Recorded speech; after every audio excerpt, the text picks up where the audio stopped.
Still is something between a film and a photograph, but it started its life being conceived of simply as a time-lapse film of a year in the life of a forest in Kent, Kingswood. And I'd spent between middle of 2005 and the end of 2006 working there, making a sculptural musical composition called Score for a Hole in the Ground.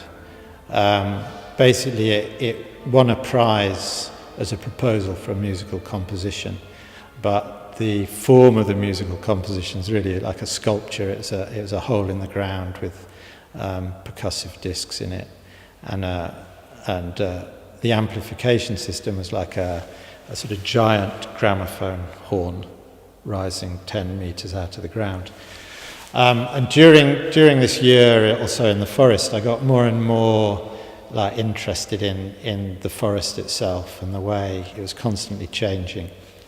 And I kind of was drawn to the idea of documenting a long-term sort of period of time, a year more possibly, of the forest and this, this sculptural aspect of the composition and how the forest grew back around it from the sort of slightly bare soil where we'd done building work, and how this horn it was Corten steel, so it started out quite sort of dark bluey black and quickly started to oxidize. So again, how that sort of changed and grew into the forest. So that was the starting point. So I found out I could get hold of a camera that lived in a box and was sort of powered by a solar panel, and hide it up a tree. So that's what I did. I put it up a tree and set it to take photos every 5-10 minutes or so. And time went by and there was numerous problems with it. It kept breaking down. There's either the battery would fail or the camera would jam, or I'd get a perfect few weeks recordings of photographs, but noticed that the lens was slightly out of focus, so they all had to be scrapped. So the year sort of went by and there's still not enough material to use. 2 years went by. And I decided, okay, I've got enough now. But what happened in that time was that I got quite more interested in the images as still images, and less interested in the idea of making a film, because I was really surprised by the variety of photographs. I mean, I'd always expected you'd see animals, you'd see, the changes of the seasons, but that wasn't really what was interesting. What was really fascinating was the light. And there were all these, qualities of light that were beyond my imagination. You'd have to spend literally every waking minute, 24/7 for a year to see. There's things you just never see. So that was very fascinating, and it became like this idea. I suppose I'd always had rather Western idea that to experience life you have to run around and go to different places and see lots of things. But this is more like a kind of Eastern experience of, it was like just sitting with a bowl waiting for everything to fall into it. Like you don't actually have to go anywhere at all. You just patiently, passively sit, and eventually everything will come to you. I lost interest in a way in making a film, but I was committed to making a film. An organisation called Stour Valley Arts had I'd worked with them to make Score for a Hole in the Ground, and when I started talking about this idea of a film, initially they were interested, and they commissioned it. So I was kind of obliged to make something, and I kept procrastinating. One reason being that I had 18,000 images, and every time I started to try and methodically go through them, it was just too daunting, really. to make sense. I mean, I could look at some and go, that's so amazing, and that's boring, and start weeding them out. But 18,000, it's just I could never find the time or commitment, and I didn't really want to make this film because I just wanted to preserve the integrity of the individual images. So in the end, I was put on the spot, and they said they were opening a gallery in Ashford, Kent, and they wanted my film to be the first show. That was in May of 2011. The show, so at the end of 2010 I had to really just start getting to grips with this. So I went and locked myself away and went through all the images and boiled them down to 2,000. And then I went somewhere else and I found a nice long wall, and I cut out these 2,000 little images and I arranged them in a huge grid, so that sort of time went in one direction, like from the beginning of the day, from dawn to dusk to evening, a day in between. And sort of each level was a different season or a different subsection of a season. And I kind of imagined that I'd be able to then, once I'd done that laborious bit of work, I'd just be able to sort of see an obvious path through the whole thing and go, okay, I'll take that one, that one, that one, that one, that one, put them all together, bingo, there's the film. But what happened was that there was like hundreds of different of these routes. And so I thought, okay, well, all right, I'm not going to make a film like a normal film. And this is where I suddenly got excited. It was like the sort of eureka moment. I thought, Instead of making a film, I'll write a computer program that can make the choices. So I can keep all the material, but the program will choose the paths. And that's where it really sort of cracked it into being a different, new piece of work. The other thing was that when I'd been experimenting with making, just taking different shots and putting them together to see how it worked as time-lapse, to start with I just made it like flickbook animation. That was horrid. So I started to just crossfade images, and that was more interesting, but to start with the crossfades for maybe a second, 2 seconds. But I discovered that by making much longer crossfades, I could still make something that was like time-lapse, but it really preserved the integrity of the individual image. And in fact, by just slowly melting one image, fading one into another, you kind of get this whole continuum of other images that are in between. So that was those two discoveries, if you like. I mean, I don't claim them to be unique discoveries, but discoveries for myself in the process were what sort of, they're the vital ingredients to what became Still. I'm often asked if, things start through my experience with being in the band called the Pogues, for example, my interest in composition.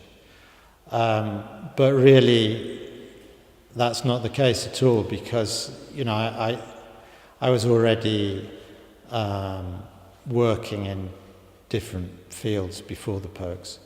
Though I had this computer science background, I was very interested in photography. And, around the time I started to play music in my early 20s, I was, seriously trying to, find ways to make a living through taking photos.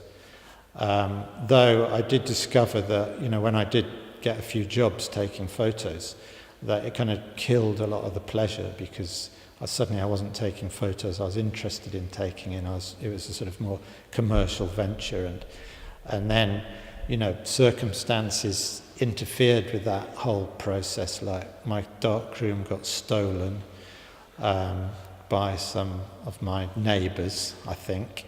Though I've never found out quite who did it.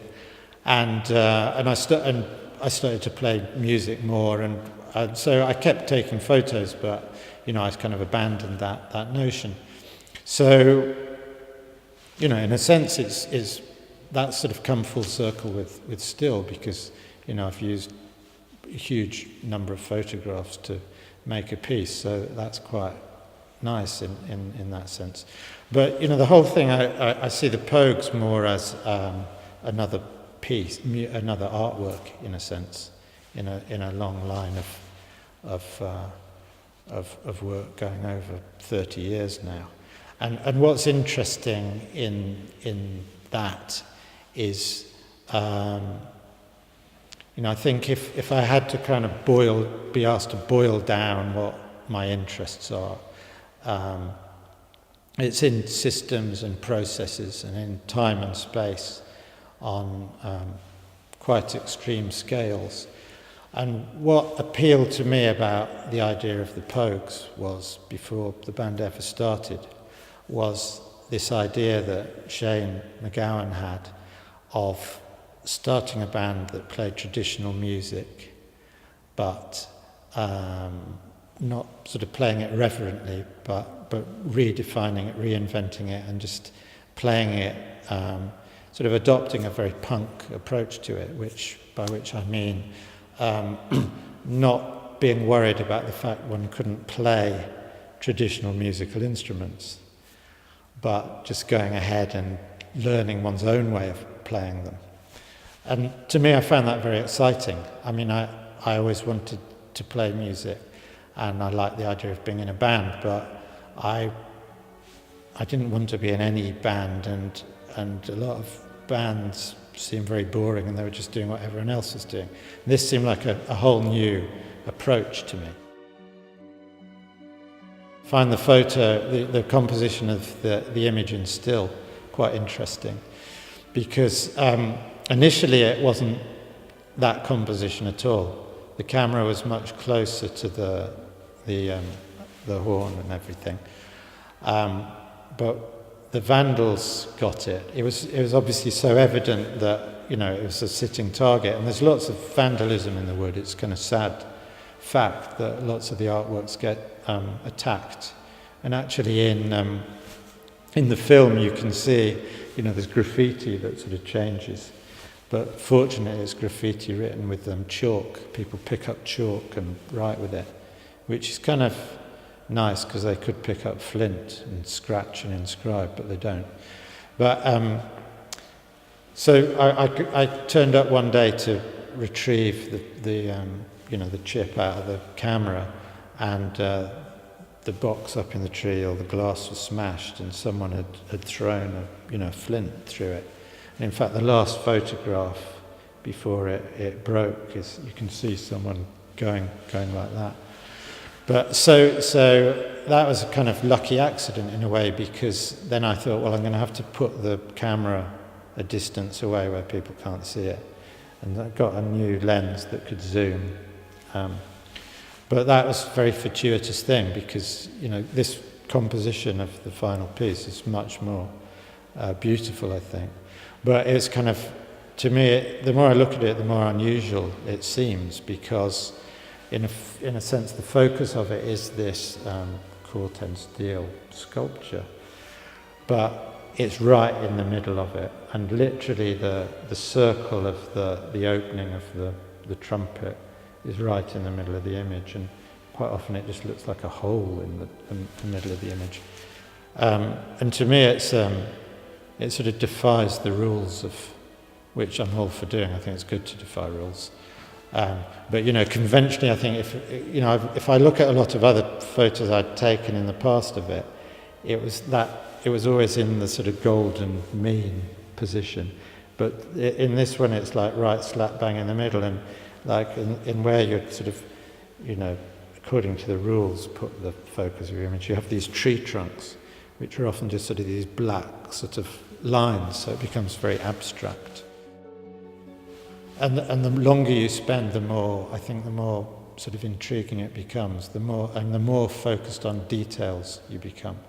So in a sense, if the piece it was started out ostensibly as being documentation of was a piece, Score for a Hole of the Ground, is a piece about listening, because the music that comes out of the ground, it's very quiet. It's not made to sort of overpower the forest, it's meant to become part of the soundscape. So you have to really listen. And it makes you start to actually hear everything else in much more detail, that very Cagean kind of idea, or pre-Cajun, very Japanese idea in a sense. Japanese gardens had these water chimes. And this piece is kind of a visual equivalent in a way. The longer you look at it, the more detail you see, the more you really look